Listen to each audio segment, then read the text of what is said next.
नमस्कार. 16 शक्तींच्या निमित्ताने आपण बोलत असताना काळशक्ती या विषयावर आपण थोडीशी माहिती घेणार आहोत. बऱ्याचदा असं होतं की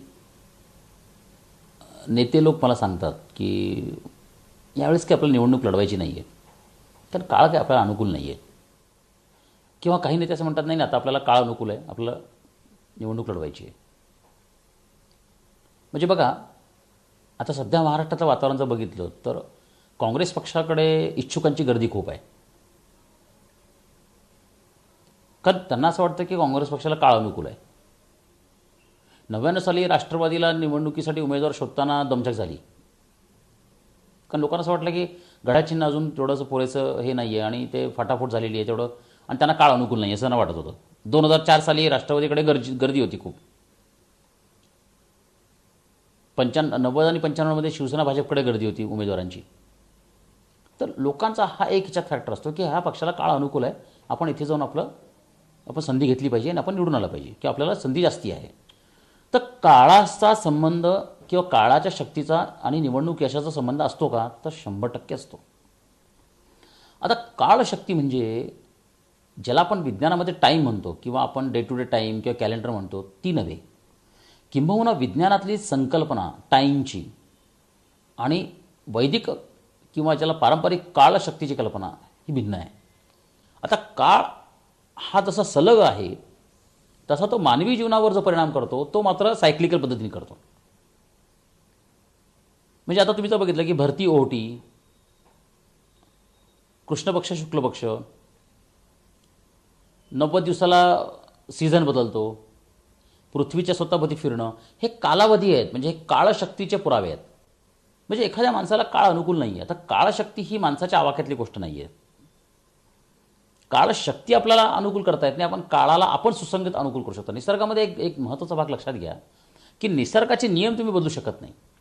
निसर्गाच्या नियमाप्रमाणे आपण बदलू शकतो, की आपल्याला बदल घडू शकतो आपण, आणि त्याप्रमाणे आपल्याला सक्सेस मिळू शकतं. आता काळ जर प्रतिकूल असेल तर अधिक कष्ट करणं हा एक त्याला उपाय आहे, शांत बसणं हा एक उपाय आहे. हा इथे एक भाग लक्षात घेतला पाहिजे, कारण शेवटी आपण माणूस थांबू शकत नाही प्रयत्न. म्हणजे काळ प्रतिकूल म्हणून प्रयत्न थांबायचे हे तर काही शक्य नाही आहे. पण काळ अनुकूल आहे का प्रतिकूल आहे हे जर आपल्याला कळलं तर आपल्या प्रयत्नांची दिशा आपल्याला बदलता येते, आपल्याला प्रयत्न अधिक तीव्र करता येतात. आणि म्हणून इथे एक महत्त्वाची गोष्ट सांगायची मला तुम्हाला, की हा जो भाग आहे काळशक्तीचा, स्वामीजींचं असं म्हणणं होतं की साधारण दर 7 वर्षामध्ये किमान 3 संकट एखाद्या माणसाला येतात, नेत्यांना, विशेषतः नेत्यांबद्दल आपण आत्ता बोलतोय. माझ्या अभ्यासाप्रमाणे हा कालावधी 6 वर्ष 4 महिने ते 7 वर्षाच्या दरम्यानचा असावा. आणि स्वामीजींचं म्हणणं होतं की मागच्या 7 वर्षामध्ये 7 वर्षाच्या सायकलमध्ये, आता 7 वर्षाची सायकल कशासाठी, तर संपूर्ण शरीराचं जे पेशीचक्र आहे ते 7 वर्षात बदलतं. शरीरामध्ये 90 दिवसामध्ये रक्त बदलतं. 7 वर्षामध्ये संपूर्ण शरीर अंतर्बाह्य बदलतं. आता ह्याला न्यूरॉन्स, मेंदूचे अपवाद आहेत न्यूरॉन्स पेशी, पण आता त्याच्यावर पण एक संशोधन येतं की न्यूरॉन्समध्ये पण काही बदल होत असावेत, असं तर एक लेटेस्ट संशोधन आलेलं आहे. तर माणसाच्या शरीरामध्ये हे जे चक्र आहेत अंतर्गत, त्याचा वातावरणाच्या चक्रांशी संबंध, इथे कुठेतरी काळशक्तीचा संबंध येतो. तर माणसाला येणारे संकट जर आपल्याला फोरकास्ट करता आले काळाप्रमाणे तर आपल्याला काही काळजी घेता येईल का, तर याच्यावर स्वामीजींनी खूप चांगलं संशोधन केलं. महाराष्ट्रामध्ये घडणाऱ्या घटना रविवारी जास्ती घडतात, हिवाळ्यात जास्त घडतात सत्ता बदल होताना. त्याच्यानंतर पावसाळ्यामध्ये बहुतेक बंडची पेरणी होते, पण हिवाळ्यात परिणाम होतो. बहुतेक अधिवेशन नागपूरची हिवाळी अधिवेशन ही वादळी झालेली आहेत.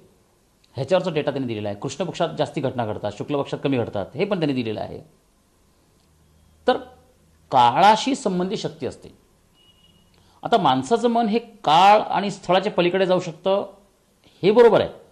परंतु आणखीन एक गोष्ट आहे की स्थळ आणि काळाचा मनावर परिणाम असतो, हे पण तितकंच खरं आहे.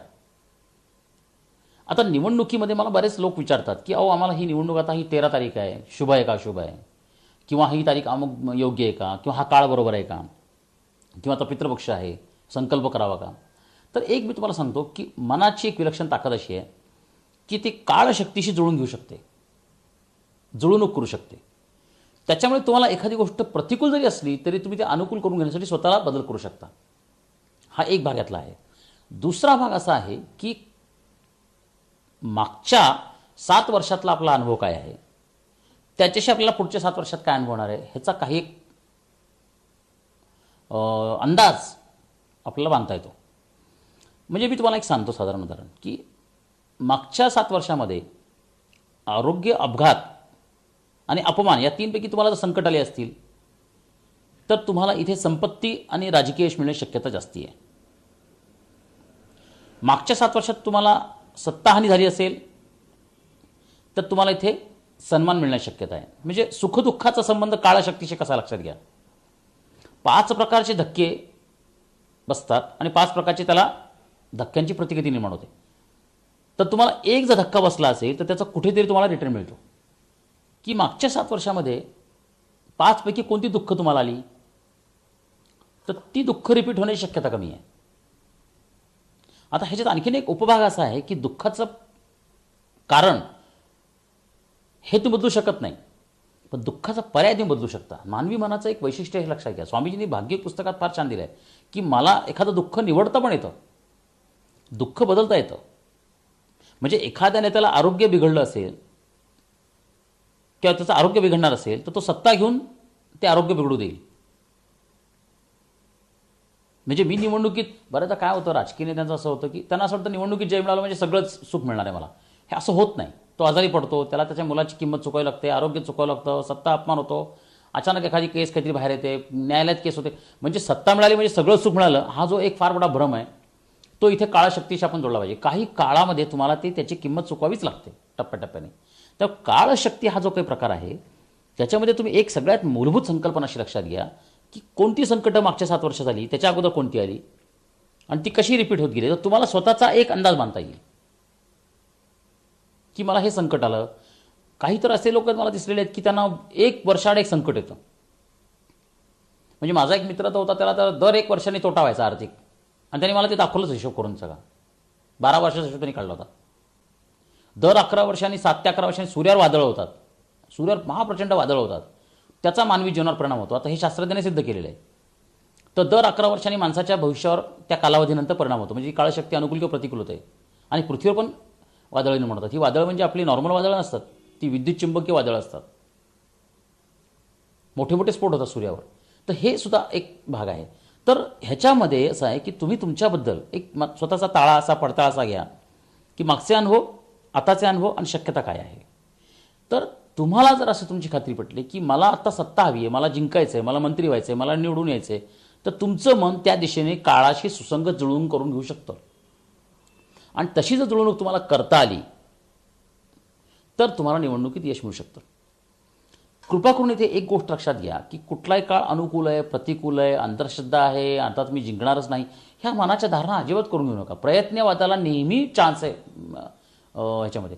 हे म्हणून अटळ भविष्य हा कॉन्सेप्टच आम्हाला मान्य नाही आहे. विश्वाचं एक भविष्य आहे, निसर्गाचं एक भविष्य, माणसाचं, हे आम्हाला मान्य आहे. म्हणजे पूर्वनिश्चित काही गोष्टी आहेत हे मला मान्य आहे. पण सगळ्या गोष्टी पूर्वनिश्चित असत्या तर माणसाला इच्छा झालीच नसती, माणूस जगलाच नसता. त्यामुळे माणसाला इच्छा स्वातंत्र्य आहे काही प्रमाणात आणि काही गोष्टीत पूर्वनिश्चित आहेत. तर काळाची एक निश्चित गती आहे. आणि म्हणून 91च्या दिवाळींका स्वामीजींनी म्हटलं होतं की आता राजकारणी, उद्योगपती, संपादक यांच्या मुलांना मुलींना धोके वाढणार आहेत, कारण कालचक्र फिरत आहे. तर काळाचं एक चक्र आहे. स्वामीजींनी कालचक्र शब्द तिथे वापरला आहे. आणि मला असं वाटतं की स्वामीजींचा जो फोरकास्ट होता 91 त्यांनी जे दिलं होतं की ते आता 2009 मध्ये मला जे दिसतं आहे की राजकीय लोकांच्या मुलांना आपताना जी संकट आहेत चाललेली आहेत, तर कालचक्र हे राजकीय नेत्यांना फारसं अनुकूल नाही आहे.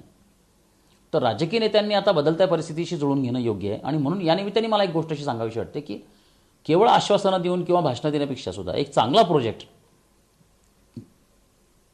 एक चांगली उपक्रम, त्याची व्हॅलिडिटी, त्याची आधार, त्याला तर्कशुद्ध हे आणि लोकांना पटवून देणं ही एक काळाची गरज आहे. म्हणजे आजचा जो काळ आहे तो नुसता भाषण देणारा, आश्वासन देणाऱ्याला नेत्याला सुसंगत नाही आहे. तर विशिष्ट संकल्पना, पुराव्यानिशी त्याला आधार देत ते लोकांना पटवून देणं ही जास्त आज काळाची गरज आहे. तर अशा नेत्यांना आजचा काळ अनुकूल आहे आणि अशा नेत्यांना माझ्या शुभेच्छा. धन्यवाद.